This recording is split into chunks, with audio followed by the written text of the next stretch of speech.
Қай жануардың еті халал? Түлкі, ит, есек, зебра.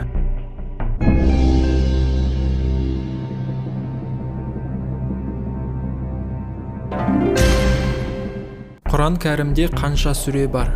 77, 45, 114, 222.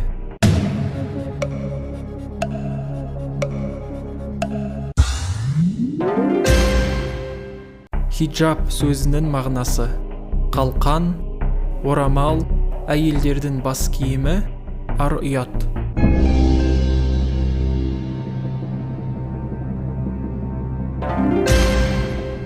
Мұсылман адам түшкіргенде не деуі керек? Ғафу өтінем, мұрным қышып кетті, салқындап қалдым, альхамдулилля.